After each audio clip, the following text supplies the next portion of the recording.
जय श्री हरि। प्यारे भक्तों, आज आप श्रवण करेंगे कार्तिक महात्म कथा अध्याय 16। उससे पहले श्रवण करते हैं कार्तिक मास की गंगा माता की कथा। प्राचीन समय में एक गांव था जिसमें दो बहनें रहा करती थी। एक बहन का नाम गंगा था तो दूसरी बहन का नाम जमुना था। एक बार दोनों बहनें एक साहूकार के खेत से गुजर रही थी तो जमुना ने 13 दाने जौ के तोड़ लिए, जिसे देख गंगा बोली कि तुझे तो ग्रहण लग गया, तूने चोरी की है। इस पर जमुना बोली कि अब मेरा ग्रहण कैसे धुलेगा। गंगा ने कहा कि तुझे 12 साल तक साहूकार के यहाँ नौकरी करनी पड़ेगी, तभी तेरा पाप धुलेगा और ग्रहण से मुक्ति मिलेगी। जमुना साहूकार के यहाँ नौकरी के लिए जाती है और अपने लिए काम मांगती है। साहूकार उसे काम पर रख लेता है, लेकिन काम करने से पहले जमुना उसे कहती है कि मैं सारे काम करूँगी, लेकिन 4 काम नहीं करूँगी।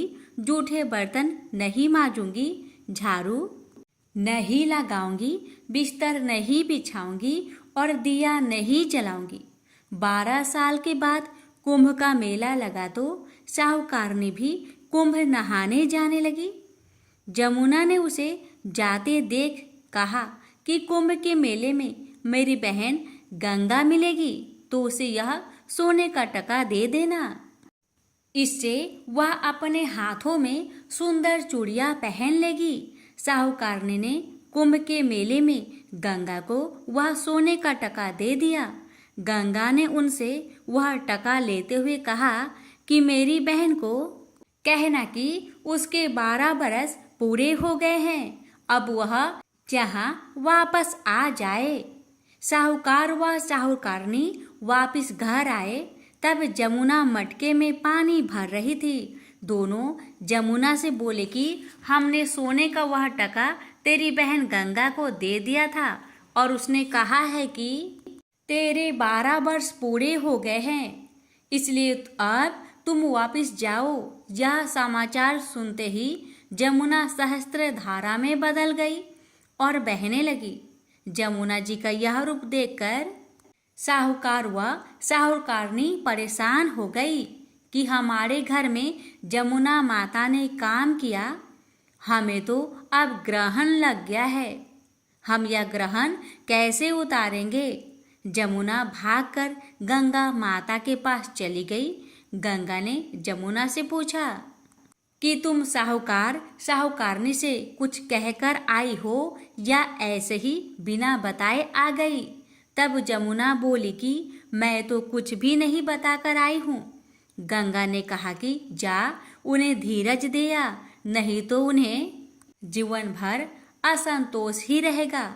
गंगा के कहने पर जमुना माता ने साहूकारनी को सपने में दर्शन दिए और कहा कि तुम दोनों उल्टे माठे क्यों पड़े हो, जाओ उठकर खाओ पियो। तब दोनों बोले कि हम कैसे उठे, हमें तो ग्रहण लगा है, क्योंकि हमने उल्टे सीधे और पता नहीं कितने नीच कार्य आपसे कराए हैं।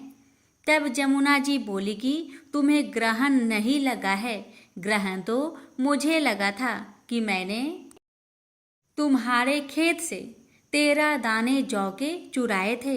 मैं तो अपना ग्रहण उतारने तुम्हारे घर आई थी। मेरा ग्रहण तुम्हारे घर में 12 वर्ष तक रहने से उतर गया है और मेरी मुक्ति हो गई है। जमुना जी ने कहा कि तुम्हें कोई ग्रहण नहीं लगा है, उल्टे मेरे 12 वर्ष तक यहाँ रहने से तुम्हारी भी मुक्ति हो गई है। यह कहकर जमुना जी स्वप्न से चली गई। दोनों उठकर देखते हैं कि उनके घर में पहले से भी अधिक धन हो गया है। हे जमुना माता, जैसे आपने साहूकार व साहूकारनी की मुक्ति कराई, वैसे ही आप अपने सभी भक्तों की करना। प्रेम से बोलिए गंगा जमुना माता की जय। कार्तिक महात्म कथा अध्याय 16। आगे की कथा। राजा पृथु ने कहा, हे नारद जी, यह तो आपने महाप्रभु शंकर की बड़ी अद्भुत कथा सुनाई है। अब कृपा करके आप यह भी बतलाए कि उस समय राहु उस पुरुष से छूटकर कहाँ गया। नारद जी ने कहा, उससे छूटने पर वह बर्बर नाम से विख्यात हो गया और मानो नया जन्म पाकर उसने अपने आप को धन्य माना तथा वह धीरे धीरे जलंधर के पास गया। वहां उसने शंकर जी की चेष्टा कही। उसे सुनकर दैत्यराज को बड़ा क्रोध आया और उसने सब दैत्यों को सेना सजाने की आज्ञा दी। काल नेमी और शुंभ निशुंभ आदि सभी महाबली दैत्य तैयार होने लगे। एक से एक महाबली दैत्य करोड़ों की संख्या में निकलकर युद्ध के लिए तैयार हो गए। महाप्रतापी सिंधु पुत्र शिवजी से युद्ध के लिए निकल पड़ा। उसके आगे महर्षि शुक्राचार्य और छिन्नसार राहु हुआ। फिर तो उसी समय जलंधर का मुकुट खिसक धरती पर आ गिरा। आकाश में मेघ छा गया और बड़े अपशकुन हुए। उधर इंद्र आदि सब देवताओं ने एकत्र हो कैलाश पर जाकर शिव जी से सब वृत्तांत कहा और ये भी कहा कि आपने जलंधर से युद्ध करने के लिए जो भगवान विष्णु को भेजा था वह उसके बस वर्ती हो गए हैं तथा लक्ष्मी सहित जलंधर के अधीन होकर उसके घर में निवास करते हैं। अब देवताओं को भी उसके यहाँ निवास करना पड़ रहा है। अब वह सागर पुत्र आपसे युद्ध करने आ रहा है, अतः आप उसे मारकर हमारी रक्षा करें। देवताओं से यह सब कुछ सुनकर शंकर जी ने भगवान विष्णु से पूछा, हे ऋषिकेश, युद्ध में आपने जलंधर का संहार क्यों नहीं किया और बैकुंठ को छोड़कर आप उसके घर कैसे चले गए। तब भगवान विष्णु ने हाथ जोड़कर शिव जी से कहा, उसे आपका अंशी या लक्ष्मी जी का भाई होने के कारण नहीं मारा है। वह बड़ा ही वीरवा देवताओं से अजय है। मैं सत्य कहता हूँ कि उसे कोई भी नहीं मार सकता। इस पर लक्ष्मी जी ने मुग्ध होकर और मैंने स्वयं उसके घर में रहने का वर दे दिया, इसलिए मैं उसके घर में रहता हूँ। हे सूर्य वीर विष्णु, आप यह क्या कहते हैं। उस दैत्य जलंधर को मैं अवश्य मारूंगा, इसमें कुछ संदेह नहीं है। अब आप सब देवता जलंधर को मेरे द्वारा ही मारा गया जान अपने स्थान को जाइए। जब शंकर जी ने ऐसा कहा तो सब देवता स्नेह रहित होकर अपने अपने स्थान को चले गए। ठीक उसी समय पराक्रमी जलंधर अपनी विशाल सेना के साथ कैलाश पर्वत को घेर कर सिंहनाद करने लगा। दैत्यों के नाद और कोलाहल से शिव जी क्रोध हो गए। उन्होंने अपने नंदी आदि गणों को उसके साथ युद्ध करने की आज्ञा दे दी। कैलाश पर्वत के पास भीषण युद्ध होने लगा। दैत्य ने अनेक प्रकार के अस्त्र शस्त्र बरसाना शुरू किए। भेरी, मृदंग, शंख और तीरों तथा हाथी, घोड़ों व रथों के शब्द से धरती कांपने लगी। युद्ध में कटकर मरे हुए हाथी, घोड़े और पैदलों का पहाड़ सा लग गया, जिससे कि युद्ध भूमि और भी आगमयी हो गई। दैत्य के आचार्य श्री शुक्राचार्य अपनी मृत संजीवनी विद्या से सब दैत्यों को जिलाने लगे। जहाँ देखकर शिव जी के गण व्याकुल हो गए और उनके पास जाकर सारा वृत्तांत सुनाया। यह सुनकर भगवान रुद्र के क्रोध की सीमा ना रही। वह अपने भयंकर रूप से दिशाओं को प्रज्वलित करने लगे। फिर तो उस समय उनके मुख से एक बड़ी भयंकर कन्या उत्पन्न हुई, जिसकी की दोनों जंघाएं ताल वृक्ष के समान थी। वह युद्ध भूमि में जाकर सब असुरों का चर्वण करने लगी। युद्ध भूमि में इस तरह विचरते हुए वह शुक्राचार्य जी के पास पहुंची और शीघ्र ही उन्हें अपने उदर में गुप्त कर लिया। फिर स्वयं भी अंतर्ध्यान हो गई। शुक्र के गुप्त हो जाने से दैत्यों का मुख मलिन पड़ गया और वह युद्ध छोड़कर भागने लगे। इस पर शुभ निशुभ और काल नेमी आदि सेनापतियों ने अपने भागते हुए वीरों को रोककर शिव गणों पर बड़ा कठिन प्रहार किया और ऐसा ही शिव जी के नंदी आदि वीर गणों ने, जिनमें गणेश जी और स्वामी कार्तिकेय भी थे, अपने गणों को रोककर दैत्य से भीषण युद्ध किया। प्रेम से बोलिए हर हर महादेव। किसी गांव में अनेक लोग रहा करते थे और सभी अपने अपने कामों में मग्न रहते थे। किसी को किसी का चिंता फिक्र परवाह था ही नहीं, सब अपने से ही मतलब रखते थे। इसी कारण से भजन कीर्तन, भक्ति भाव, दया माया, परोपकार जैसे संस्कार कम हो गए। उस गांव में बुराइयां बढ़ गई थी। शराब, जुआ, रेस, व्यभिचार, चोरी डकैती वगैरह बहुत गुना शहर में होता रहता था। इसके बावजूद उस गांव में कुछ अच्छे लोग भी रहा करते थे। ऐसे ही लोगों में शीला और उनके पति की गृहस्थी मानी जाती थी। शीला बहुत धार्मिक प्रवृत्ति की थी और उसका स्वभाव संतोषी था। उनका पति भी विवेकी और सुशील था। शीला और उसका पति कभी किसी की बुराई नहीं किया करते थे और प्रभु भजन में अच्छी तरह समय व्यतीत करते थे। शहर के लोग उनकी गृहस्थी की सराहना करते थे। देखते ही देखते दिन बीतने लगा, समय बदल गया। शीला का पति बुरे लोगों से दोस्ती कर बैठा। अब होना क्या था वो तो हम सभी जानते हैं। अच्छे संगति का असर हमेशा अच्छा ही होता है, बुरा संगति का असर हमेशा बुरा ही होता है। इसलिए हमें हमेशा अच्छे संगति से संगत रखना चाहिए, बुरे से नहीं। अब जब शीला का पति बुरे लोगों से दोस्ती कर बैठा, अब वह जल्द से जल्द करोड़पति बनने का ख्वाब देखने लगा। इसलिए वह गलत रास्ते पर चल पड़ा। फलस्वरूप वह रोडपति बन गया। कहा जाता है ना, लालच बुरी बला है, इसलिए लालच नहीं करना चाहिए। अपना ईमानदारी और मेहनत से आगे बढ़ना चाहिए। अब जब शीला का पति रोडपति बन गया, यानी रास्ते पर भटकते भिखारी जैसी उसकी हालत हो गई थी। शराब, जुआ, रेस, चरस, गांजा वगैरह बुरी आदतों में शीला का पति भी फंस चुका था। दोस्तों के साथ उसे भी शराब की आदत बुरी तरह लग गई थी। इस प्रकार उसने अपना सब कुछ रेस जुए में गवा दिया।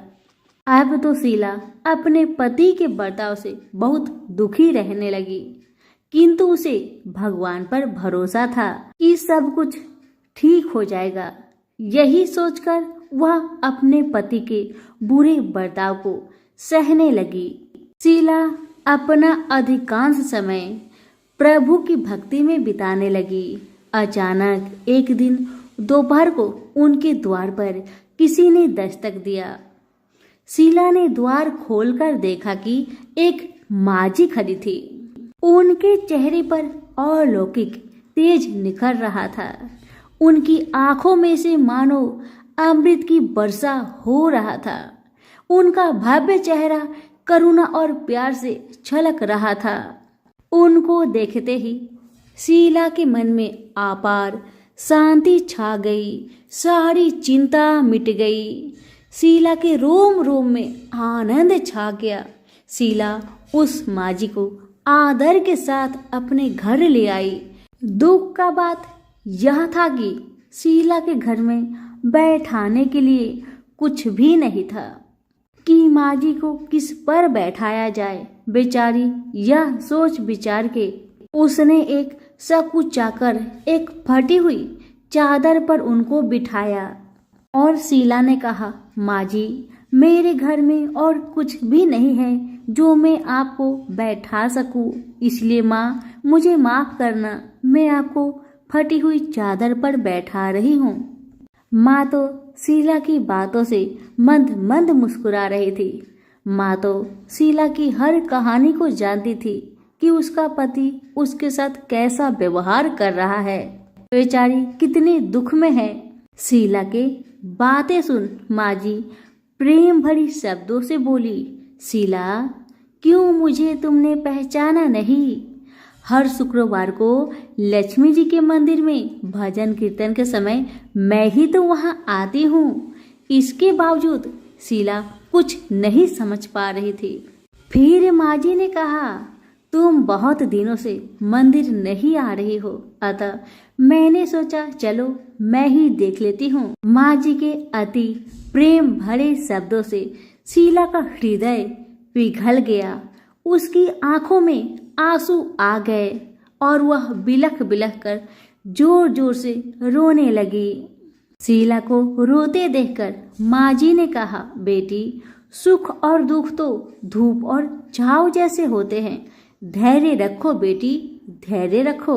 और तुझे क्या परेशानी है, मुझे सारी परेशानी बता दे। माँ जी के व्यवहार से शीला को काफी संबल मिला और सुख की आस में उसने माँ जी को अपनी सारी दुख की कहानी सुना दी। कहानी सुनकर माँ जी ने कहा, कर्म की गति न्यारी होती है, हर इंसान को अपने कर्म भुगतने ही पड़ते हैं। इसलिए बेटी तू चिंता मत कर, अब तू कर्म भुगत चुकी है, अब तुम्हारे सुख के दिन अवश्य आएगी। तू माँ लक्ष्मी जी की भक्त है। माँ लक्ष्मी जी तो प्रेम और करुणा की अवतार है। वे अपनी भक्तों पर हमेशा ममता छिड़कती है। इसलिए तू धैर्य रखकर माँ लक्ष्मी का व्रत कर, इससे सब कुछ ठीक हो जाएगा। तुम्हारा दुख दर्द सब समाप्त हो जाएगा और तुम्हारे घर में अन्न धन का भंडार भर जाएगा। बस श्रद्धा भक्ति से माँ लक्ष्मी का व्रत करो। माँ जी की बात सुन शीला पूछने लगी, माँ व्रत की विधि तो मुझे पता नहीं। तब माँ जी ने उसे व्रत की सारी विधि भी बताई। माँ जी ने कहा, बेटी माँ लक्ष्मी जी का व्रत बहुत सरल है। उसे वर लक्ष्मी व्रत या वैभव लक्ष्मी व्रत कहा जाता है।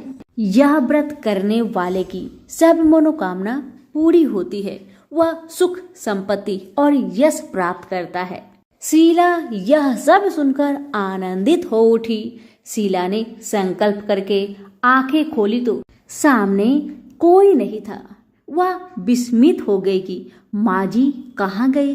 अभी तो माँ जी मेरे सामने खड़ी थी।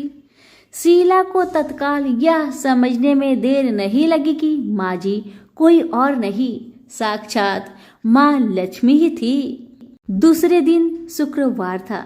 सवेरे स्नान करके स्वच्छ कपड़े पहनकर शीला ने माँ जी द्वारा बताई विधि से पूरे मन से श्रद्धा भक्ति से व्रत किया और आखिर में प्रसाद वितरण हुआ। यह प्रसाद पहले पति को खिलाया। प्रसाद खाते ही पति के स्वभाव में फर्क पड़ गया। माँ लक्ष्मी की कृपा से उसका पति जिस दिन प्रसाद खाया उस दिन अपनी पत्नी को मारा पीटा नहीं, सताया भी नहीं। शीला को बहुत अच्छा लगा। शीला के मन में तो अब पहले से भी ज्यादा वैभव लक्ष्मी व्रत के लिए श्रद्धा बढ़ गई। शीला ने पूर्ण श्रद्धा भक्ति के साथ 21 शुक्रवार तक वैभव लक्ष्मी व्रत किया। 21वें शुक्रवार को माँ जी के कहे मुताबिक उद्धापन विधि करके 7 स्त्रियों को वैभव लक्ष्मी व्रत की 7 पुस्तक उपहार में दी। फिर माता जी के धन लक्ष्मी स्वरूप की छवि को बंधन करके भाव से मन ही मन प्रार्थना करने लगी, हे माँ धन लक्ष्मी, मैंने आपका वैभव लक्ष्मी व्रत करने की मन्नत मानी थी, वह व्रत आज पूर्ण किया है। हे माँ मेरी हर विपत्ति को दूर करो, हमारा सबका कल्याण करो। जिसे संतान ना हो माँ उसे संतान देना। सौभाग्यवती स्त्री का सौभाग्य को माँ अखंड रखना। कुंवारी लड़कियों को मन भावन पति देना। जो आपका यह चमत्कारी वैभव लक्ष्मी व्रत करे, उनकी सब विपत्ति को दूर करना, सभी को सुखी रखना। हे माँ, आपकी महिमा अपार है। ऐसा बोलकर लक्ष्मी जी के धन लक्ष्मी स्वरूप की छवि को प्रणाम किया।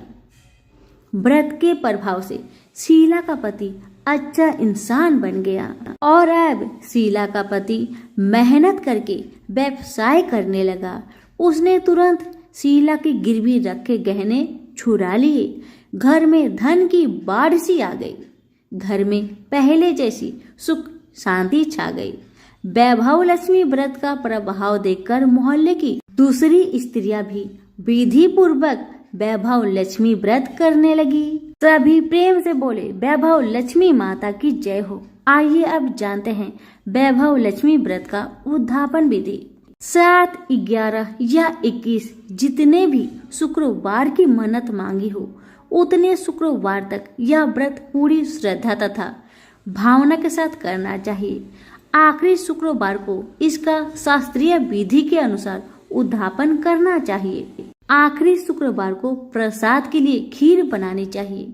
जिस प्रकार हर शुक्रवार को हम पूजन करते हैं, वैसे ही करना चाहिए। पूजन के बाद माँ के सामने एक श्रीफल फोड़े, फिर कम से कम 7 कुंवारी कन्या या सौभाग्यशाली स्त्रियों को कुमकुम का तिलक लगाकर माँ वैभव लक्ष्मी व्रत कथा की किताब की एक प्रति उपहार में देनी चाहिए और सबको खीर का प्रसाद देना चाहिए। इसके बाद माँ लक्ष्मी जी को श्रद्धा सहित प्रणाम करना चाहिए। फिर माता जी के धन लक्ष्मी स्वरूप की छवि को वंदन करके भाव से मन ही मन प्रार्थना करे, हे माँ धन लक्ष्मी, मैंने आपका वैभव लक्ष्मी व्रत करने की मन्नत मानी थी। यह व्रत आज पूर्ण किया है। हे माँ, हमारी मनोकामना पूर्ण करे, हमारी हर विपत्ति को दूर करे, हम सबका कल्याण करे। जिसे संतान ना हो उसे संतान देना, सौभाग्यवती स्त्री का सौभाग्य अखंड रखना, कुंवारी लड़की को मन भावन पति देना। जो आपका यह चमत्कारी वैभव लक्ष्मी व्रत करे, उनकी सब विपत्ति दूर करना, सभी को सुखी करना। हे माँ, आपकी महिमा अपार है, आपकी जय हो। ऐसा बोलकर लक्ष्मी के धन लक्ष्मी स्वरूप की छवि को प्रणाम करे। सभी प्रेम से बोलिए, वैभव लक्ष्मी माता की जय हो। श्रीमद् भगवद गीता पाठ 16वां अध्याय महात्म्य सहित। श्री कृष्ण जी बोले, हे भारत, अभय, शुद्ध सतोगुण होना, योग, निष्ठा, दान, इंद्रिय दमन, यज्ञ कराना, तप, सरलता, अहिंसा, सत्य, अक्रोध, त्याग, शांति व चुगली करना, ये सब प्राणियों पर दया, तृष्णा से बचन, कोमल स्वभाव, चंपलता को त्याग, तेज, क्षमा, धृत, पवित्रता, देश रहित, अभिमान न करना, देवी संपत्ति के सम्मुख जन्म करने वालों को सब गुण मिलते हैं। हे पार्थ, दंभ, दर्प, अभिमान, क्रोध, कटु भाषण और अज्ञान, ये सब आसुरी संपत्ति की सम्मुख जन्म लेने वाले को प्राप्त होते हैं। हे पांडव, देव संपत्ति मोक्ष और आसुरी संपत्ति बंधन का कारण होती है। तुम शोक ना करो, क्योंकि तुम देवी संपत्ति की भोग को जन्मे हो। हे पार्थ, इस लोक में देव और असुर, ये 2 प्रकार के प्राणी उत्पन्न किए गए हैं। धर्म में प्रवृत्ति तथा अधर्म में निवृत्ति। असुर लोग नहीं जानते, उनमें न सोच, न आचार और न सत्य ही है। उनके मन में जगत की उत्पत्ति का कारण काम से प्रेरित स्त्री पुरुष के संयोग के अतिरिक्त और कुछ नहीं है। मलिन आत्मा, अल्प बुद्धि, दारुण कर्म करने वाले इस संसार को नष्ट करने के हेतु पैदा होते हैं और दुष्ट कर्म के आश्रित होकर वे दंभी, मान और मद के युक्त पुरुष नीच कर्म में प्रवृत्त होते हैं। वे मृत्यु प्रयत्न चिंता से ग्रसित है। कामोपभोग ही सब कुछ है, इसी को सर्वत्र मानते हैं। वे अनेक कल्पनाओं से मोह रूपी बंधन में फंसे हुए हैं। विषय भोग से आसक्त लोग रौरव नरक में गिरते हैं। जो अपनी बड़ाई आप करते हैं, धन्य धान के पद में चूर रहते हैं, शास्त्रोक्त विधि छोड़कर केवल नाम के लिए यज्ञ करते हैं, अहंकार बल घमंड काम एवं क्रोध से युक्त है, अपनी तथा औरों की देह में स्थित मुझसे देश रखते तथा मेरी निंदा करते हैं। इन देश करने वाले क्रूर और अधम पापियों को मैं संसार की असुरी योनियों में डालता हूँ।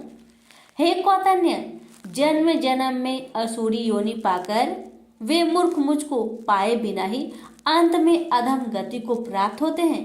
काम क्रोध तथा लोभ यह 3 नरक के द्वार है जो आत्मा को नाश करते हैं। इस कारण अधोगति में ले जाने वाले इन तीनों को त्याग देना चाहिए। हे अर्जुन, इन तीनों नरक के द्वार से मुक्त पुरुष अपने कल्याण के लिए आचरण करता है, जिससे उसे परम गति मोक्ष की प्राप्ति होती है। प्रेम से बोलिए श्री कृष्ण भगवान की जय। आप सुनिए 16वें अध्याय का महात्म्य। नारायण जी बोले, हे लक्ष्मी, एक सोरठ देश था। इसके राजा का नाम खर का बहु था। वह बड़ा धर्मात्मा था। उसके हाथियों में एक हाथी बड़ा मस्त था। उसकी धूम मची रहे, महावतों के पास न आने दे। जो महावत उस पर चढ़े उसी को मार डाले। हाथी के पांव में जंजीर बंधी रहे, जिसके भेद से राजा ने और देशों से महावत बुलवाकर कहा, कोई ऐसा हो तो इस हाथी को पकड़े, मैं उसको बहुत धन दूंगा। हे लक्ष्मी, उस हाथी को किसी ने नहीं पकड़ा। एक दिन हाथी नगर में चला। सामने एक साधु आ रहे थे। लोगों ने उस साधु से कहा, हे संत जी, यह आपको मार डालेगा। संत ने कहा, तुम देखो श्री नारायण जी की कैसी शक्ति है। हाथी की क्या सामर्थ्य है जो मुझे मारे? यह मेरे पास भी नहीं आ सकता। साधु ने नेत्र पसार कर देखा तो हाथी ने सुर से साधु की चरण वंदना की और चुप खड़ा रहा। तब साधु ने कहा, हे गजेंद्र, मैं तुझे जानता हूँ। तू पिछले जन्म में तू पापी था। मैं तेरा उद्धार करूंगा, तू चिंता मत कर। लोगों ने यह देखकर राजा को खबर की तो राजा भी वहां आया। देखा तो हाथी साधु के आगे खड़ा है। साधु ने कहा, अरे गजेंद्र, तू आगे आ। हाथी ने आगे का चरण वंदना की। तब उस गीता पाठी साधु ने कमंडल से जल लेकर मुख से कहा, गीता जी के 16वें अध्याय का फल इस हाथी को दिया। इतना कह जल छिड़कने से हाथी ने देह छोड़कर देही पाई और विमान पर चढ़कर बैकुंठ को गया। राजा ने संत को दंडवत प्रणाम किया और कहा, हे संत जी, आपने कौन सा मंत्र कहा जिससे इस अम्य दुखदायक को सदगति प्राप्त हुई? संत ने कहा, मैंने इसे गीता जी के 16वें अध्याय का फल दिया, जिसका मैं नित्य पाठ करता हूँ। यह सुन राजा ने भी पाठ सीखा और अपने पुत्र को राज्य देकर आप वन में जाकर तप करने लगा तथा 16वें अध्याय का पाठ नित्य करने लगा। समय पश्चात राजा मुक्ति को प्राप्त हुआ। प्रेम से बोलिए श्री लक्ष्मी नारायण की जय।